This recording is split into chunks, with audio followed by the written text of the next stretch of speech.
Alléluia. Donc nous entamons notre thème toujours de la vision. Amen.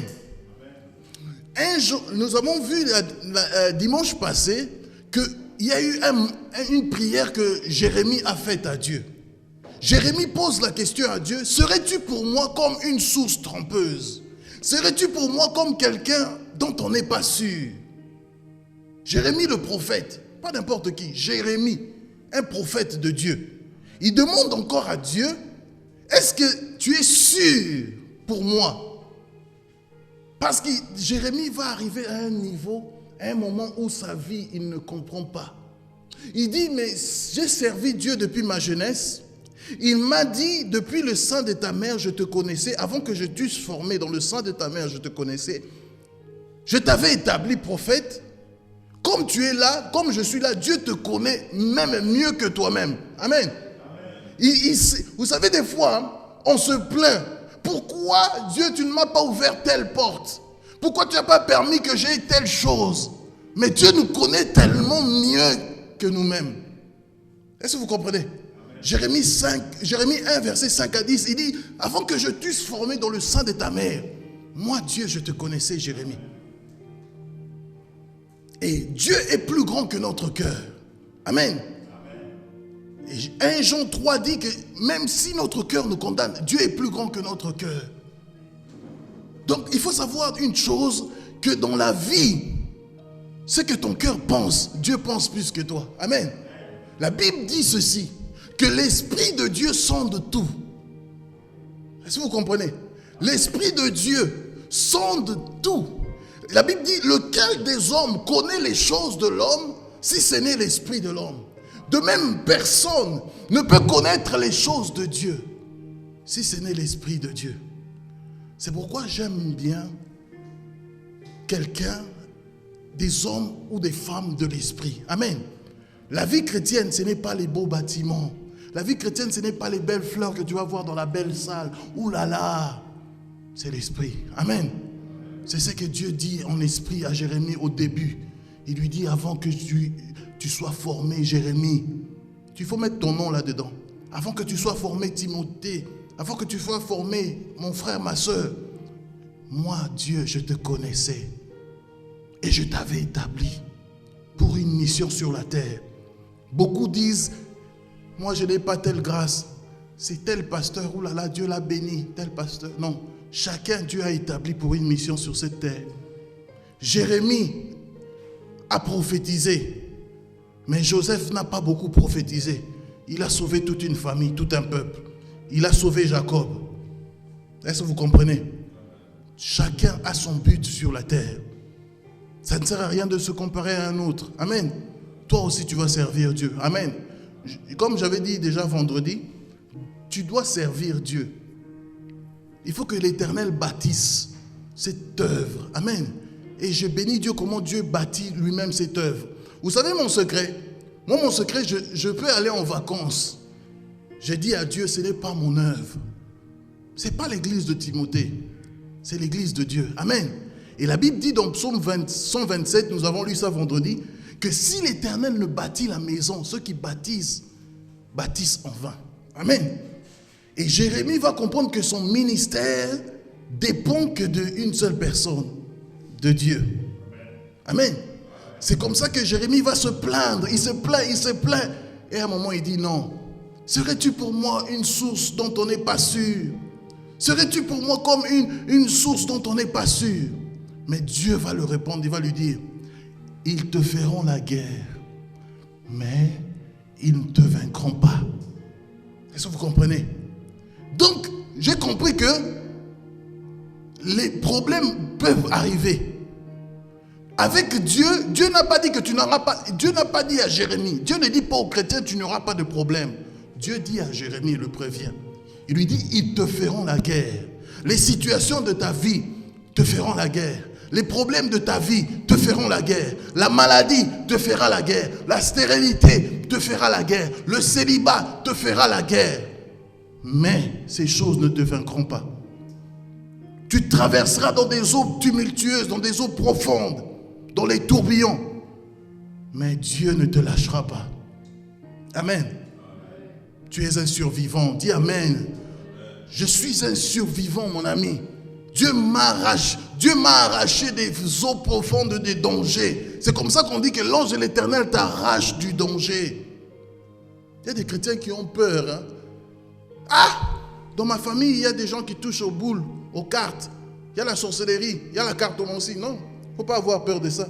Parce que Dieu nous arrache du danger. Amen. Sinon, il ne serait pas Dieu. Donc, Jérémie va souffrir. Pardon. Il va tellement souffrir qu'à un moment, Jérémie chapitre 17, Jérémie dit, Jérémie chapitre 17, Jérémie va dire que le cœur de l'homme est trop tumultueux. Que le cœur de l'homme est trop tumultueux. Jérémie 17, verset 10, Jérémie va dire, moi l'Éternel, j'éprouve le cœur, je sonde les reins pour rendre à chacun selon ses voies, selon le fruit de ses œuvres. Donc là, Jérémie 17, verset 10 dit, Dieu dit à Jérémie, moi l'Éternel, j'éprouve le cœur, je sonde les reins. Donc je vais te dire ce matin que tu as un Dieu qui connaît ton cœur et il éprouve et il sonde les reins. Il connaît les fins fonds de nos pensées. Même à moi, ton pasteur, tu peux mentir. Tu peux faire semblant ici. Mais Dieu nous connaît. Amen. Même tes problèmes, tu peux le cacher à ton pasteur. Mais Dieu connaît ton problème. Amen. Ah, c'est pour cela que j'aime me confier en ce Dieu-là. Un Dieu prophétique, un Dieu profond, un Dieu unique qui parle d'une manière unique à la personne unique que tu es. Tu as un Dieu. Je vais te dire que tu as un Dieu. Même si tu n'écoutes pas sa voix, peu importe le temps, mais Dieu te parlera d'une manière unique pour que tu le comprennes. Amen. Parce qu'il nous aime tous. Oh non, Dieu ne parle qu'à Timothée. Dieu c'est le Dieu de Timothée. Mais quand est-ce que le jour, il sera devenu aussi le Dieu de Noémie, le Dieu de Luc, le Dieu de Nago, le Dieu de tout le monde? Amen. C'est ça, Dieu. Est-ce que vous comprenez? Donc il dit, moi l'Éternel, je sonde les cœurs et les reins. Est-ce que vous me suivez? Moi l'Éternel, je sonde les cœurs et les reins.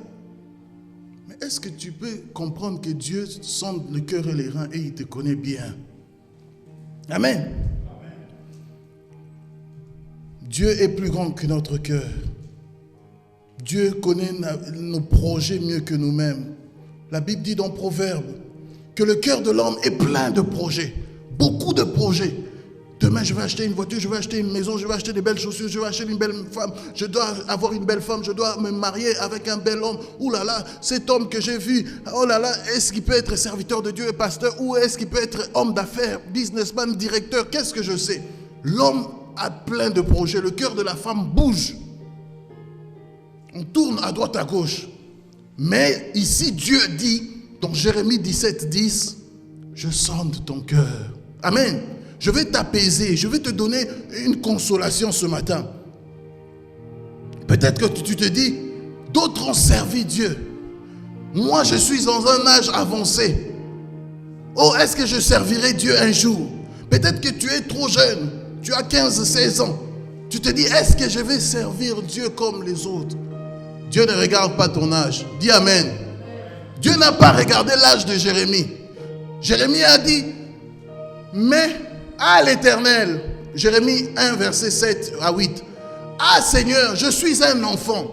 Dieu répond directement à Jérémie. Ne dis pas que tu es un enfant. Ne dis pas que tu es un vieillard. Ne dis pas que tu as un âge trop avancé. Ne dis pas que tu es trop jeune pour moi. C'est moi Dieu qui t'a choisi. Est-ce que vous comprenez? Je vous ai dit que un lion, s'il rentre dans cette salle, tout le monde va se chercher. Amen. Le Dieu que nous prions est à la fois lion et à la fois agneau. Amen. Est-ce que vous me suivez? Le Dieu que nous prions, quand il parle avec autorité comme ça, Jérémie doit se taire. Parce que Jérémie lui dit, ah Seigneur, mais je suis un enfant. Est-ce que je peux épouser ta vision? Est-ce que je peux rentrer dans ta vision? Dieu lui dit, mais ne dis pas que tu es un enfant, mon fils. Quand une personne marche selon la vision et le plan de Dieu, son cœur bat au rythme du cœur de Dieu. Amen. Quand tu marches selon la vision et le cœur de Dieu, boum, boum, boum, quand le cœur de Dieu bat, boum, boum, tu sens que son cœur bat. Dieu me dit, il faut que j'entre en prière. Pourquoi? Non, parce que la France va traverser une crise. Le cœur de Dieu saigne. Pourquoi? Oh non, il y a trop d'homosexuels en France. Le cœur de Dieu pleure. Quand une personne marche selon la vision de Dieu et le plan de Dieu, son cœur bat au rythme de Dieu. Il y a beaucoup de gens. Vous savez, il y a une différence. Je vais vous donner une révélation ce matin. Dis Amen. Dis pasteur, continue. Dis pasteur, continue.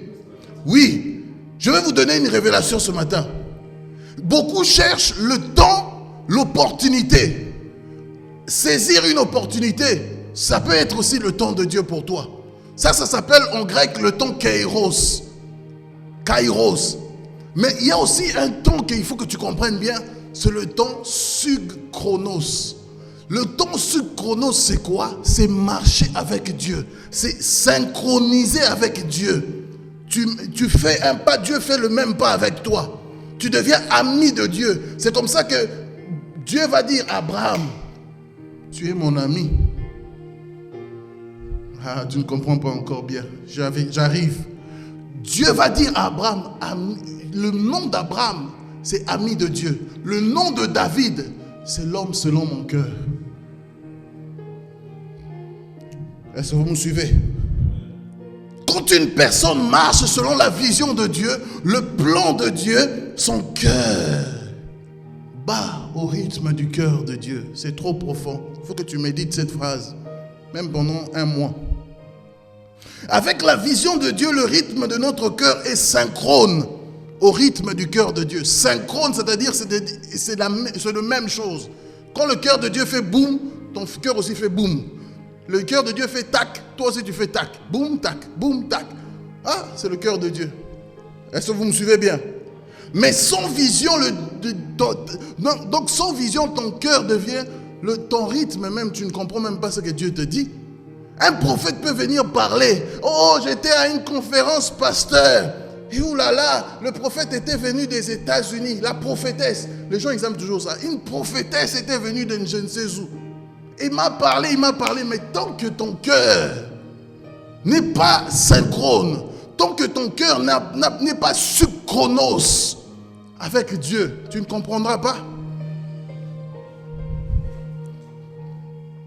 Beaucoup veulent l'opportunité. L'opportunité, les hommes d'affaires l'ont compris. Dans les affaires, on comprend. Oh, il faut attraper une opportunité. Les Américains vivent comme ça. Ils attrapent une opportunité et puis ils commencent à faire des affaires. Oui, ça aussi, ça peut être le temps de Dieu. Mais il y a un autre temps de Dieu, le temps synchronos en grec. Synchronus en latin. Donc, ça veut dire que tu es synchrone, tu es synchronisé avec Dieu, tu es temporisé avec Dieu. Quand Dieu bouge, toi aussi tu bouges. Et c'est ainsi que les enfants d'Israël marchaient la nuit avec la colonne de feu et le soir et le matin avec la colonne de nuée. Et Moïse dira, si tu ne marches pas toi-même avec nous, ne nous laisse pas partir d'ici. C'est Moïse qui est en train de parler. Si Moïse commençait à guetter le mouvement de la nuée, les chrétiens commencent à marcher bizarrement. Oh non, je vais à gauche. Tu es où? Oh non, je suis à l'église la main du soir, le matin. Le soir, tu es où? Je suis à l'église le pied du ventre. Ah, c'est pourquoi les chrétiens ont un problème à Rouen. Dis Amen. Dieu va restaurer ça. Amen. Je ne sais pas comment, ne me demandez pas comment, mais Dieu me dit de prêcher ça. Est-ce que vous comprenez? Donc, quand tu as la vision et le cœur de Dieu, tu ne vas plus bouger. Amen. Tu es comme Abraham. Je veux des Abraham à l'église. Amen. Vous savez, une église où il y a des Abraham, des pères ou des mères dans la foi, l'église est stable. Dis Amen. Que les gens s'agitent ou s'agitent pas. Toi, tu es une mère, Sarah, et tu es un père, Abraham. Est-ce que vous avez vu Abraham bouger? Malgré qu'il y a eu Ismaël. Mais Abraham est resté accroché à la promesse. Amen. Abraham, dans l'église, les Abraham et les Sarah dans l'église voient les Isaac et les Jacob naître. Et c'est eux qui les coachent, c'est eux qui les gardent, c'est eux qui les canalisent. Est-ce que vous comprenez? Dans l'église, on a besoin des gens, des modèles. C'est comme ça que Paul va écrire à Timothée qu'il y ait des modèles. L'ancien doit être irréprochable. Que le diacre, la diaconesse doit être irréprochable. Dans l'église, soyez des modèles. Que ceux qui sont mariés enseignent aussi aux jeunes comment se tenir dans leur maison pour être mariés. C'est ça la vision. Nous sommes dans la vision, nous sommes dans les thèmes. La vision de Dieu est trop grand. Le plan de Dieu, le projet de Dieu est trop grand. Amen. Il faut comprendre que la vision est trop large. Après, il y a le plan. Et dans le plan, il y a plusieurs projets. C'est ça qui fait un projet. C'est ça qui fait un plan. C'est pour ça qu'on dit que Dieu est un sage architecte. Dieu a dessiné les plans. Oh non, moi je ne comprends pas ma vie. Déjà, les plans sont dans la Bible. Commence à lire la Bible. Amen. Commence déjà à lire la Bible. Ah oui, tu vas découvrir des secrets. Ah oui, Dieu avait dit ça. Et là, maintenant, vous comprenez que Jérémie 17, verset 10, il dit, je sonde les cœurs et les reins. Vos petits projets là, Dieu, il connaît déjà la fin, que tu peux échouer. C'est pour cela qu'il dit, non, laisse ces projets-là, prends mon projet. Il dit encore dans la Bible, j'ai mis devant toi la vie et la mort. Choisis la vie afin que tu vives. Et la Bible dit encore dans le livre de Proverbes, telle voie paraît juste à un homme, mais son issue, sa finalité, c'est la mort. Ah, je vais faire comme Lot. Je vais choisir là où c'est beau, là où c'est joyeux, là où les gens sont gentils avec moi. C'est là où tu vas mourir. Est-ce que vous me comprenez? Abraham et Lot se sont séparés. Lot a choisi le meilleur pays, mais c'était Sodome et Gomorrhe. Je parle à quelqu'un, la vision. Oh, je dis à quelqu'un la vision ce matin. Quelqu'un qui marche avec la vision de Dieu, il marche, son cœur commence à battre selon le rythme du cœur de Dieu. Son cœur devient circoncis. Amen. La Bible dit dans Romains 2 que Dieu a circoncis, pas tes oreilles, Dieu a circoncis ton cœur. Oh, Dieu m'a circoncis les pieds, hein, pasteur. Quand je me suis fait une circoncision au pied. Tu sais bien. Amen. Mais Dieu a circoncis mon cœur. Pourquoi? Parce que les gens qui sont marqués par Dieu, on ne va pas les forcer à faire quelque chose dans l'église. Ils vont le faire d'eux-mêmes. Dis Amen. Ça, c'est très important. Oh non, mes frères, viens, il faut venir à l'église comme ça. Non, sœur, viens. Non. Un moment, Dieu a besoin des gens comme toi. Dieu a besoin de gens comme moi qui font les choses parce qu'ils sont marqués par Dieu. C'est ainsi que Noé construisit une arche. Pendant que tout le monde se moquait de lui, lui, il avait une vision, un but. Amen. Tu ne dois plus marcher à contre-temps par rapport à Dieu. Tu es à contre-temps. C'est comme ça que Paul va dire aux Romains 12, que racheter le temps quand les jours sont mauvais. Là, il dit aux Éphésiens, mais il dit à Romains 12, que votre intelligence soit renouvelée. Ne marchez pas à contre-temps. Ne faites pas des choses comme ça seulement pour faire. Ne faites rien par esprit de parti ou par vaine gloire. Ça, c'est Philippiens 2. Donc, il parle comme ça. Pourquoi? Parce que Philippiens 2, Paul va dire à un niveau. Philippiens chapitre 2, prenons-le. Philippiens chapitre 2. Paul va dire, jusqu'à ce que vous soyez dans l'union de l'esprit, dans une communion de pensée. C'est difficile ce que Paul est en train de dire. Philippiens chapitre 2, verset 1. Si donc il y a quelque consolation en Christ, s'il y a quelque soulagement dans l'amour, s'il y a quelque union d'esprit, et s'il y a quelque compassion et quelque miséricorde, rendez ma joie parfaite, ayant un même sentiment, un même amour, une même âme, une même pensée. Ne faites rien par esprit de parti ou par vaine gloire, mais que l'humilité vous fasse regarder les autres comme étant au-dessus de vous-même. Que chacun de vous, au lieu de considérer ses propres intérêts, considère aussi ceux des autres. Ayez en vous les sentiments qui étaient en Jésus-Christ. Amen. On s'arrête là. Donc il dit, s'il y a quelque consolation, ayant une même âme, une même pensée, mais c'est difficile pour tout un groupe, déjà pour 5 personnes de s'entendre. Alors toute une église, toute une assemblée, Paul demande aux Philippiens, vous tous ayez une seule pensée. C'est très difficile que tout le monde ait une même pensée. C'est le problème que Moïse avait quand il conduisait le peuple d'Israël. Amen. Beaucoup cherchent l'opportunité. Beaucoup viennent à l'église pour chercher une opportunité. Beaucoup viennent à l'église pour courir à gauche, à droite.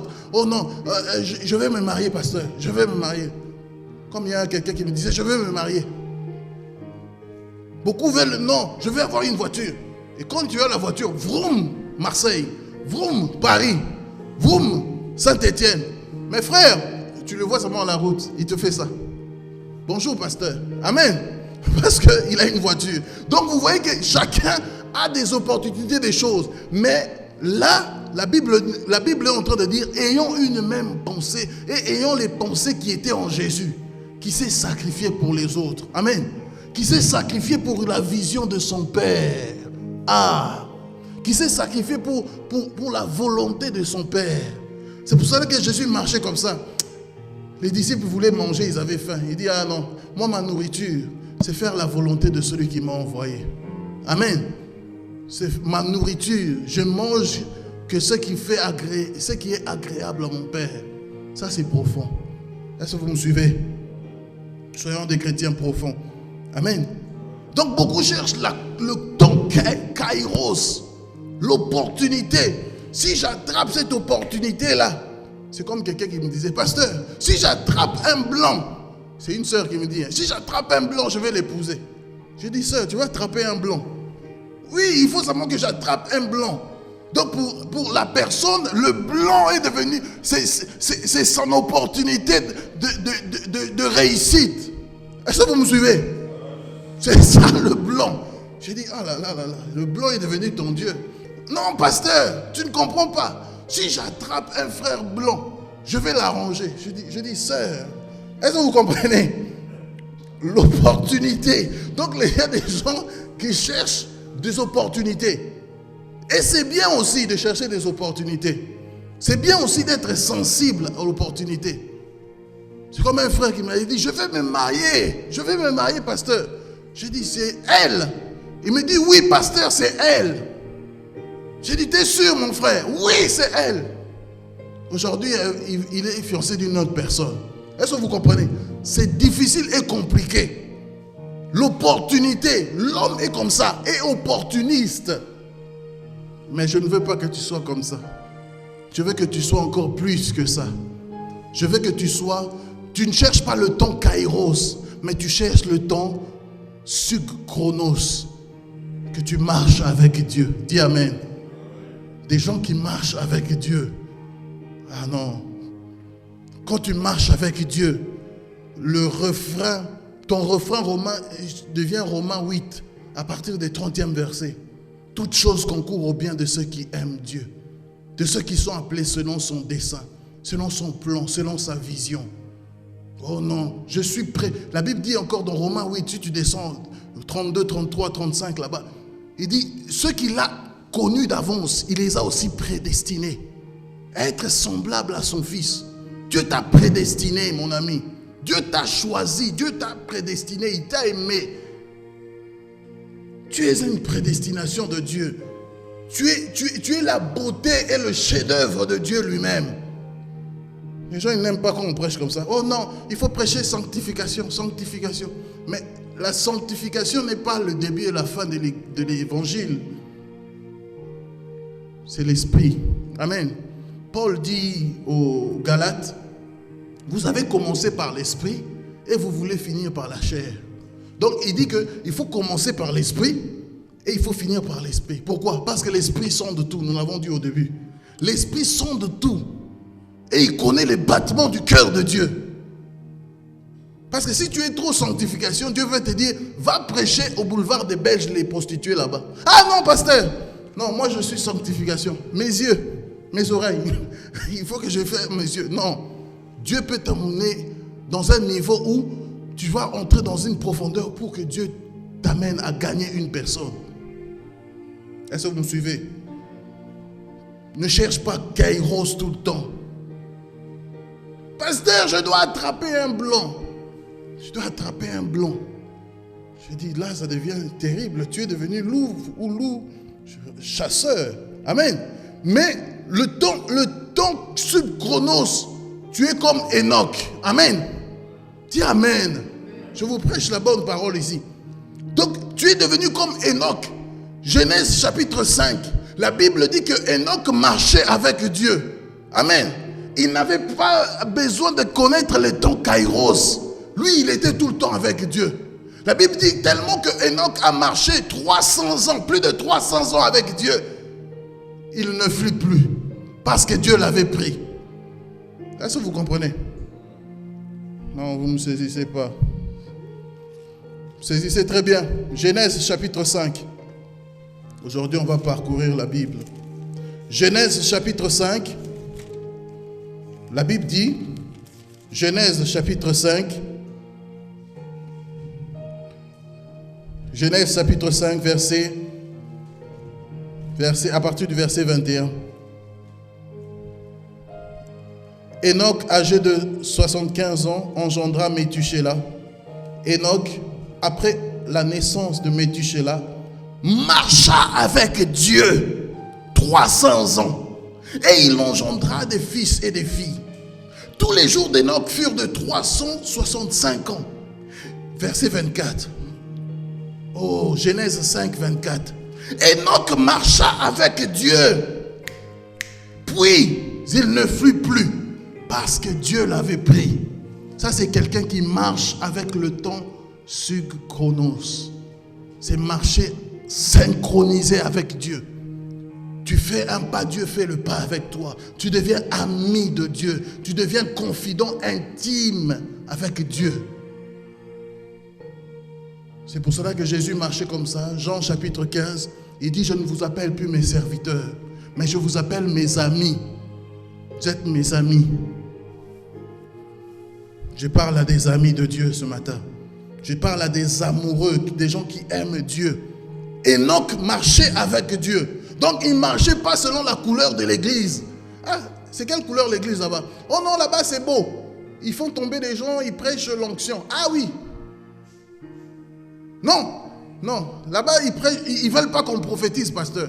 Ah non, c'est mauvais là-bas, ça sent mauvais. Non, non, non. Donc Enoch ne marchait pas selon la couleur de la congrégation ou de l'assemblée. Mais Enoch marchait avec Dieu.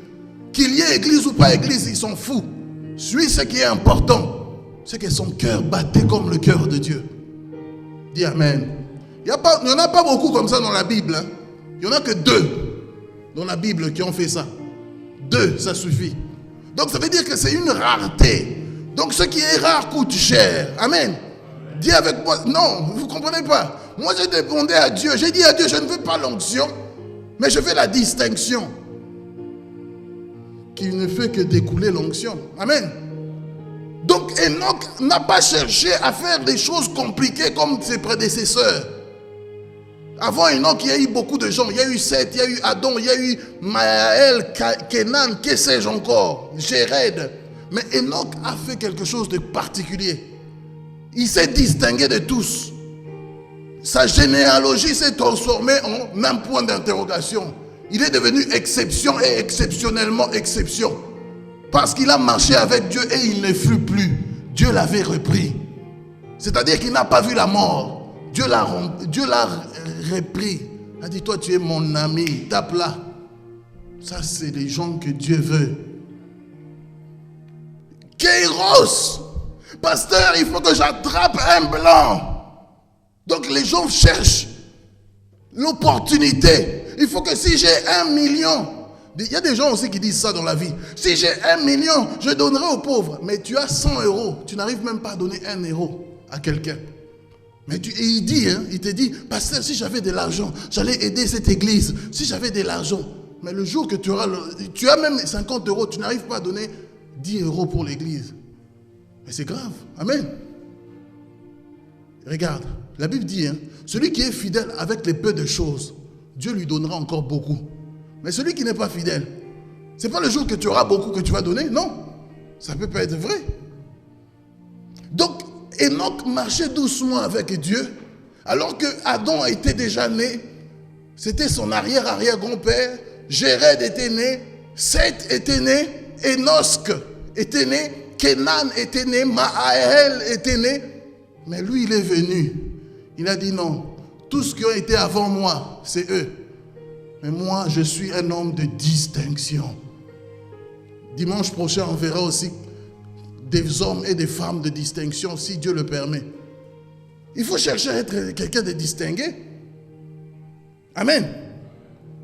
Et donc, Enoch n'a pas fait comme tous ses ancêtres.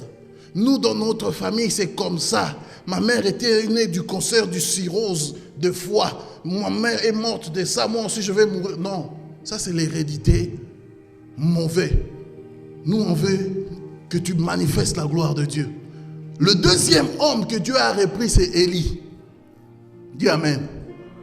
Le deuxième homme que Dieu a repris, il n'a pas vu la mort, c'est Élie. Donc, à part ces deux hommes-là, on ne sait pas. Et il y a une exception comme Moïse, où on ne sait pas où l'ange a enterré le corps de Moïse. Mais il est vrai que Moïse mourut, comme tout humain. Mais Élie, 2 Rois 2, marchait comme ça avec Élisée. À un moment, Dieu les sépara et il prend Élie dans un tourbillon. Pouf, Élie part. Ne cherche pas trop des opportunités. C'est vrai, il faut saisir les opportunités. C'est très important. Mais c'est mieux de marcher avec le synchrone, synchroniser, la synchronisation avec Dieu. Dieu, qu'est-ce que tu dis pour cette décision? Est-ce que tu veux que j'y aille ou pas? Dieu va te dire, non mon fils, stop là. Tu viens encore, tu demandes pour une autre chose. Est-ce que je peux? Dieu lui dit, vas-y. C'est ce que David faisait. Dis Amen. Avant d'aller se battre, David va dire, donnez-moi les fautes, donnez-moi les choses sacrées, je veux invoquer Dieu. Est-ce que je peux aller et combattre? Dieu lui dit, vas-y, tu vas avoir la victoire. Est-ce que vous me comprenez? Pourquoi il y a tant d'échecs? Tous les échecs ne sont pas pareils, certes, mais pourquoi il y a tant d'échecs dans la vie des chrétiens ou des déceptions ou des frustrations? Voilà le mot. Parce que les chrétiens viennent à l'église par, je ne sais pas, c'est devenu une habitude. Ouf, aujourd'hui c'est dimanche, oh là là, on pète la forme. Allez, on va chanter. Allez, 1, 2, 3, on chante. Non, tu dois être une personne qui marche. Regardez Enoch, regardez bien. Il n'avait pas Internet, il n'avait pas Facebook, il n'avait pas les prédications sur enseigne-moi.com. Il n'avait pas des prédications sur la parole du soir, le pain du soir. Il n'avait pas de prédications compliquées qu'on voit sur Internet. Mais la Bible dit que cette personne, et je vais même te choquer, il n'avait pas la Bible comme nous on tient comme ça. Mais cette personne marchait avec Dieu. C'est-à-dire que ses pensées étaient avec Dieu.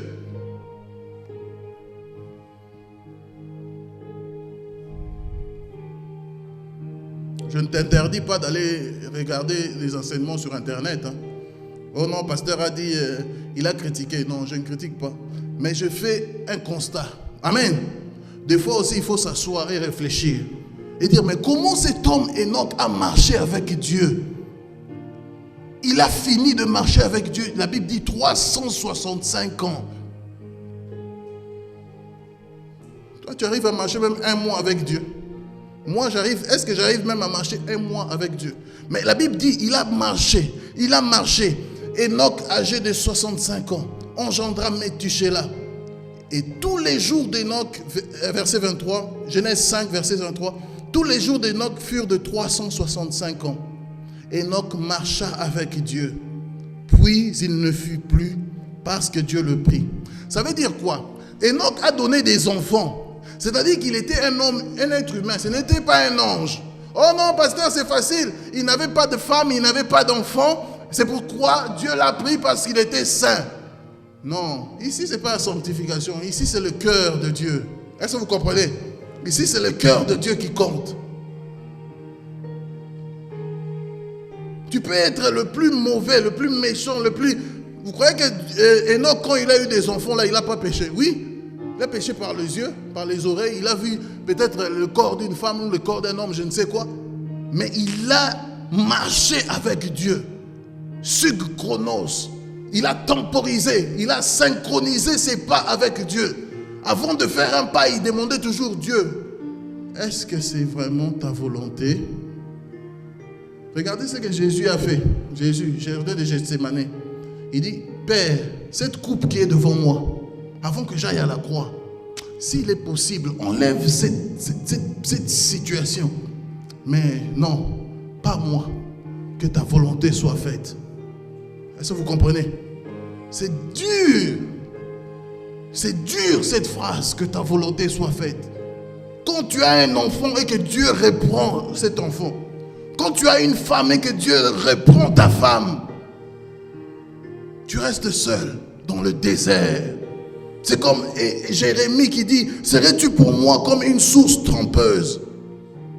Serais-tu pour moi comme quelqu'un, on n'est pas sûr? Jérémie, si Dieu ne répondait pas, j'allais dire non, Dieu est compliqué. Mais Dieu répond, ils te feront la guerre. Les problèmes te feront la guerre. Les pasteurs peuvent venir te décevoir. L'église peut venir te décevoir. Les églises en général te déçoivent, certes. Mais ne reste pas chez toi. Cherche un endroit où tu dois prier. Moi, je dis toujours ça aux gens. Parce que les gens, tu peux les rencontrer. Ah, les églises, non, non, non. Je dis non. Cherche un endroit où tu vas prier. Le salut est individuel. Le temps passe trop vite. C'est comme une soeur qui m'a envoyé, qui m'a dit, pasteur, je fête les 11e année de mon mariage. J'ai dit, gloire à Dieu. Merci Seigneur. J'ai répondu, j'ai dit, béni, soyez bénis les amoureux. Mais n'oubliez pas Dieu. Amen. Ce qui est important, c'est de ne pas oublier Dieu. Afin que, la Bible dit, nous avons lu dans Philippiens 2, afin que nous soyons unis de même pensée. Une même pensée, une même âme. Comment Enoch a fait? Comment Élie a marché avec Dieu? Si vous regardez l'histoire d'Élie, 1 roi 17, la Bible dit qu'il y avait un homme, Élie le Tishbite. On lira peut-être une fois pour comprendre l'histoire d'Élie. Et Dieu dit, j'ai prévu pour toi une veuve à Sarepta. J'ai commandé que cette veuve à Sarepta, elle doit te nourrir. Élie aussi s'en va, comme un enfant. Il croit à ce que Dieu dit. C'est ça la foi, croire à ce que la Bible dit. Oh non! Le pasteur a prié pour moi, on a prié. L'église a prié pour moi, mais je sens encore mes douleurs là. Je sens encore mes douleurs. Il y a une chose, je vais vous dire. J'ai découvert que l'homme peut chasser Dieu. Mais par ton incrédulité, tu chasses Dieu. Par ta foi, tu appelles Dieu. Ton incrédulité, tes doutes, tes peurs repoussent la présence de Dieu. C'est ce qui s'est passé dans le jardin d'Éden. Amen. La femme a vu que le fruit était bon à manger. Donc elle s'est sentie que non, il s'est retiré un peu de la présence de Dieu pour se mettre sous un autre joug. Ah, ça serait peut-être bien. Marcher avec Dieu. La vision. La vision de Dieu pour toi est tellement grande. Dieu a prévu de belles choses pour toi. Dieu a prévu de grandes choses. Il dit, j'ai mis devant toi la vie et la mort. Choisis la vie afin que tu vives. La Bible dit que le bonheur et la grâce m'accompagneront. Même si tu traverses des situations compliquées, même si tu ne comprends pas ta vie, Dieu t'aime. Amen. Dieu a besoin de toi ce matin. Dieu a besoin que tu le serves. Es-tu prêt à être un Abraham, ami de Dieu? Es-tu prêt à être un Enoch, quelqu'un qui marche selon le chronos de Dieu, qui marche selon le temps de Dieu? Beaucoup veulent aller vite. Oh non, aujourd'hui, pasteur, pasteur, il y a des gens qui me disent, je vais servir Dieu, je vais servir Dieu, je vais servir Dieu, je vais servir Dieu. Moi, j'ai grandi, j'ai béni Dieu, parce que j'ai connu beaucoup d'hommes de Dieu et j'ai pris mon temps. Amen. Moi, je fais partie de ces personnes-là qui ne veulent pas, j'ai dit à Dieu, je ne veux pas te servir. Est-ce que vous comprenez? Je ne veux même pas te servir parce que j'ai besoin de vivre ma vie tranquillement. Mais c'est ce genre de personnes-là que non, Dieu dit non, toi, je vais te prendre quand même. Est-ce que tu ne veux pas? Mais beaucoup veulent venir, ils veulent, non, on va faire comme ça, on va prêcher. Tu vas prêcher, tu fais une vidéo sur Internet, tu es content. Mais ça ne sert à rien. Parce qu'il faut d'abord commencer avec Dieu. Il y a quelqu'un qui a dit, rien ne sert de courir, il faut partir à point. À point là, il faut commencer avec Dieu. J'ai compris que Enoch a commencé à marcher avec Dieu. Et il a fini avec Dieu. Est-ce que vous me suivez? Il ne faut pas s'agiter. Mieux vaut un esprit patient qu'un esprit hautain. Alors j'ai dit à Dieu, non, je ne veux pas te servir. Donne-moi seulement mes diplômes, que je travaille. Le peu d'argent que j'aurai, je vais te donner. Comme ça, tu es content quoi. On est quitte. Il dit non, il faut que tu me serves. Ah, c'était un peu compliqué. Amen. C'est comme ça qu'on m'a consacré dans l'année 2009 à l'église Source du Salut en Belgique par les pasteurs jumeaux. Mais j'ai réfléchi avec Dieu presque pendant 5 ans. 2014-2013. Malgré que je servais Dieu quand même activement dans des églises, mais je disais à Dieu, non, il ne faut pas que je te serve. Parce qu'il fallait d'abord que je m'entende avec Dieu. La Bible dit, Amos le prophète est en train de dire, 2 hommes qui n'ont pas la même vision ne peuvent pas marcher ensemble. Donc, c'est ça le temps chronos, chronos avec Dieu. Donc, 2 hommes qui ne s'accordent pas avant. Comment tu vas marcher avec Dieu? C'est pour cela que tu fais n'importe quoi. Moi, je suis désolé. Si je suis direct comme ça, mais c'est pour que tu sois un peu béni, quoi. Tu fais n'importe quoi. Ah, il faut que j'aille.